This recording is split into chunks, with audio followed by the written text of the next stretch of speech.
Bismillahirrahmanirrahim. Assalamualaikum warahmatullahi wabarakatuh. Alhamdulillahi rabbil alamin, wabihi nasta'in ala umurid dunya waddin, wassalatu wassalamu ala ashrafil mursalin wa ala alihi wa sahbihi ajma'in, amma ba'du. Alhamdulillahi rabbil alamin. Segala puja dan puji senantiasa kita panjatkan kehadirat Allah Subhanahu wa Ta'ala atas segala limpahan nikmat karunia-Nya kepada kita semua, sehingga alhamdulillah kita bisa bertemu kembali. Semoga pertemuan kita ini senantiasa mendapatkan rahmat kasih sayang dari Allah Subhanahu wa Ta'ala. Kita berdoa kepada Allah, semoga Allah yang Maha Pemurah lagi Maha Penyayang senantiasa memberikan kesehatan lahir dan batin kepada kita semua. Semoga Allah Subhanahu wa Ta'ala melapangkan, melancarkan rezeki kita, dan semoga Allah Subhanahu wa Ta'ala menjadikan keluarga kita menjadi keluarga yang sakinah, mawaddah, warahmah, yang bisa memberikan anak keturunan yang soleh solehah, alim alimah, hafiz hafizah, dan yang bisa bermanfaat baik di dunia terutama nanti di hari kemudian. Dan juga saya doakan kepada teman-teman yang saat ini punya masalah, khususnya dililit hutang, semoga Allah Subhanahu wa Ta'ala memberikan jalan keluarnya. Amin ya rabbal alamin.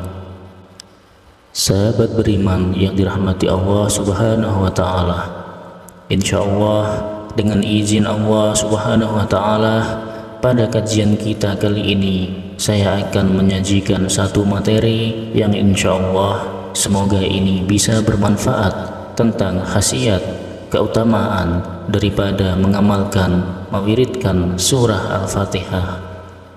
Sebagaimana kita maklumi bahwa surah Al-Fatihah adalah surah yang sangat mulia di sisi Allah Subhanahu wa Ta'ala. Saking mulianya surah Al-Fatihah ini memiliki begitu banyak nama.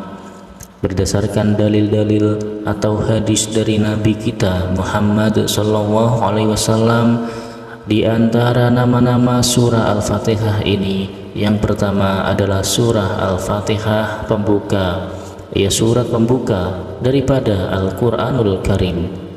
Juga surah Al-Fatihah dinamakan Ummul Quran, ibunya Al-Quran. Surah Al-Fatihah dinamakan dengan Ashabul Matsani, 7 ayat yang diulang-ulang. Artinya 7 ayat yang selalu dibaca ketika seorang mukmin Islam melaksanakan sholat 5 waktu. Dan juga surah Al-Fatihah dinamakan dengan suratul syifa, yaitu suratul ruqyah, surah penyembuh. Artinya apa? Orang yang senantiasa membaca surah Al-Fatihah, maka insya Allah kalau dia sakit, maka Allah Subhanahu wa Ta'ala akan memberikan kesembuhan dan bisa menjadi benteng untuk menjauhkan segala mara bahaya, khususnya penyakit, baik penyakit fisik maupun penyakit rohani. Dan juga surah Al-Fatihah ini dinamakan surah perlindungan, dan masih banyak nama-nama yang lain. Sahabat channel Islam Media yang dirahmati Allah Subhanahu wa Ta'ala, khususnya teman-teman yang saat ini ditimpa begitu banyak masalah, tidak usah berkecil hati, apalagi berputus asa, apalagi berburuk sangka kepada Allah. Demikian pula teman-teman jika sedang dililit hutang atau dikejar-kejar debt collector dan sebagainya, tidak usah berkecil hati. Di dalam Al-Quran dikatakan wala taisu mir rahmatillah, artinya jangan pernah berputus asa dari rahmat Allah Subhanahu wa Ta'ala, karena insya Allah dengan mengamalkan, mewiridkan secara rutin, secara istiqomah surah Al-Fatihah ini, maka Allah akan memberikan kebaikan-kebaikan di dunia, demikian pula nanti di hari kemudian. Di dalam beberapa kitab para ulama, termasuk di kitab Khazinatul Asrar Jalilatul Azkar yang ditulis oleh Sayyid Muhammad Haqqi An-Nazili, juga di kitab Syamsul Ma'arif yang ditulis oleh Syekh Al-Buni, dan kitab-kitab para ahli hikmah termasuk di dalam tafsir Ibnu Katsir ketika menafsirkan surah Al-Fatihah. Beliau mengatakan bahwa rahasia-rahasia Al-Quran secara umum itu terdapat di dalam surat Al-Fatihah, dan surat Al-Fatihah ini, rahasia surah Al-Fatihah itu terdapat di ayat yang kelima. Maka dari itu saya akan sampaikan, yaitu bagaimana cara mengamalkan surah Al-Fatihah agar Allah Subhanahu wa Ta'ala mengeluarkan semua dari segala masalah yang dihadapi atau kesulitan-kesulitan yang sangat rumit. Maka insya Allah Al-Quran, khususnya surat Al-Fatihah ini, bisa menjadi wasilah. Demikian pula teman-teman yang mungkin mencari pekerjaan tetapi belum mendapatkan pekerjaan yang tetap, maka insya Allah surat Al-Fatihah ini akan menjadi wasilah. Allah Subhanahu wa Ta'ala akan memberikan pekerjaan. Atau misalnya ada orang tua yang mengharapkan anak yang soleh-solehah, hafiz-hafizah, alim-alimah, pokoknya anak yang qurratu a'yun, maka dengan wasilah mengamalkan surah Al-Fatihah, maka insya Allah dengan izin Allah, Allah akan memberikan anak keturunan yang baik-baik. Namun sebelum kita terlalu jauh membahas tentang keutamaan dan khasiat rahasia daripada surah Al-Fatihah ini, khususnya cara mengamalkan surah Al-Fatihah, lebih khusus lagi ayat yang kelima daripada surah Al-Fatihah, saya ingin mengucapkan kepada sahabat beriman, jazakumullah ahsanal jazaa, yang telah mendukung, mensupport channel ini sehingga bisa seperti ini. Dan kepada teman-teman yang bertemu dengan video ini, saya katakan bahwa ini bukan kebetulan, tapi ini adalah karunia dari Allah Subhanahu wa Ta'ala. Karena tidak ada yang terjadi di muka bumi ini kecuali atas kehendak atau izin dari Allah Subhanahu wa Ta'ala. Ringankanlah tangan Anda untuk mensupport, mendukung channel ini dengan cara subscribe, like, komen, dan share video ini. Terima kasih. Sahabat beriman yang dimuliakan Allah Subhanahu wa Ta'ala, sebelum kita membahas, mengkaji lebih jauh daripada cara mengamalkan surah Al-Fatihah ini, kami ingin menyampaikan salah satu hadis yang bersumber dari Abu Hurairah radhiyallahu anhu. Hadis ini adalah hadis qudsi yang berbicara tentang surat Al-Fatihah. Di dalam kitab Khazinatul Asrar Jalilatul Azkar yang ditulis oleh Syekh Haqqi Muhammad An-Nazili di halaman 114, yang berarti Allah Subhanahu wa Ta'ala berfirman, "Aku membagi solat." Maksudnya Al-Fatihah menjadi dua bagian, yaitu antara diriku dan hambaku. Dua bagian, dan bagi hambaku apa yang ia minta. Dan ketika hamba membaca Alhamdulillahirabbil alamin, segala puji hanya milik Allah Subhanahu wa Ta'ala, maka Allah Subhanahu wa Ta'ala berkata, hambaku telah memujiku. Dan ketika hamba membaca Ar-Rahmanir Rahim, yang maha pengasih lagi maha penyayang, hambaku telah menyanjungku. Dan ketika hamba membaca Maliki Yaumiddin, yaitu menguasai hari pembalasan. Maka Allah berkata, hambaku telah mengagungkanku.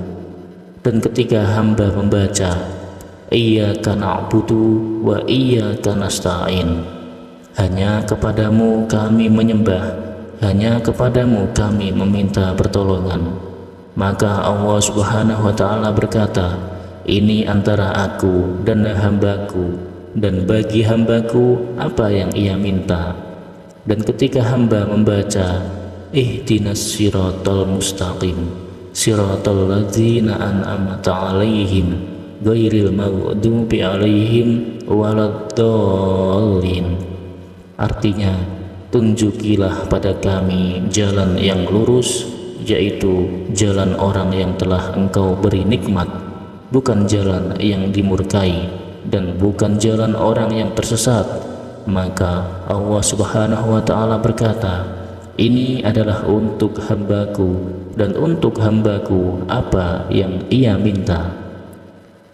Begitu indah, begitu mulia, dan begitu agung daripada surat Al-Fatihah ini. Jadi ketika kita membaca surat Al-Fatihah, seakan-akan kita sedang berdialog dengan Allah Subhanahu wa ta'ala. Lantas bagaimana cara mengamalkan surat Al-Fatihah, khususnya ayat yang kelima? Insya Allah dengan izin Allah, orang yang dililit hutang sekalipun, maka dengan cepat Allah Subhanahu wa ta'ala akan memberikan jalan keluar, solusi untuk melunasi hutangnya. Dan jika diniatkan untuk kekayaan, maka Allah Subhanahu wa ta'ala akan memberikan kekayaan. Dan alhamdulillah, saya sudah merasakan khasiat atau keajaiban dari rahasia daripada surat Al-Fatihah. Nah, bagaimana caranya? Yang pertama, amalkan surat Al-Fatihah ini, ayat yang kelima, yaitu di waktu-waktu yang sangat mustajab, misalnya antara azan dan iqamah. Kemudian setiap selesai melaksanakan sholat fardu, kemudian termasuk di waktu ahsar, termasuk di saat hujan sedang turun, dan juga setelah selesai melaksanakan sholat tahajud, apalagi jika diawali dengan sholat sunnah hajat 2 rakaat, barulah teman-teman mengamalkannya. Maka perhatikan rahasia keajaiban, keberkahan daripada surat Al-Fatihah. Dengan mengamalkan seperti ini, dan ini telah dipraktikkan oleh para ahli ilmu hikmah. Jadi cara mengamalkannya seperti ini: baca 11 kali ayat yang kelima surat Al-Fatihah yang berbunyi iyyaka na'budu wa iyyaka nasta'in. Dibaca sebanyak 11 kali, diulang. Setelah selesai atau setelah cukup 11 kali, kemudian berdoa, meminta kepada Allah Subhanahu wa ta'ala sesuai dengan hajat masing-masing. Misalnya ingin harta yang banyak, silahkan minta kepada Allah ta'ala. Jika ingin anaknya soleh-solehah, minta kepada Allah Subhanahu wa ta'ala. Jika ingin jualannya laris, laku, mintalah kepada Allah Subhanahu wa ta'ala. Dan jika ada hutangnya supaya cepat lunas, atau apapun hajat-hajat kita, apapun keperluan-keperluan kita di dunia, juga jangan lupa apa yang menjadi doa-doa kita untuk hari kemudian. Minta setelah selesai atau cukup membaca iyyaka na'budu wa iyyaka nasta'in sebanyak 11 kali. Kemudian berdoalah sesuai dengan kebutuhan, sesuai dengan hajat, baru dilanjutkan dengan ihdinas siratal mustaqim siratal ladzina an'amta 'alaihim ghairil maghdubi 'alaihim waladdallin. Lakukan setiap saat, insya Allah dengan izin Allah Subhanahu wa ta'ala, Allah akan mengabulkan apa yang kita minta kepada Allah Ta'ala. Sahabat channel Islam Media yang dirahmati Allah Subhanahu wa Ta'ala, demikianlah kajian kita pada pertemuan kali ini. Semoga Allah Subhanahu wa Ta'ala memberikan taufik, dan jika ada yang kurang, ada yang keliru, saya mohon maaf yang sebesar-besarnya. Akhirul kalam, wassalamualaikum warahmatullahi wabarakatuh.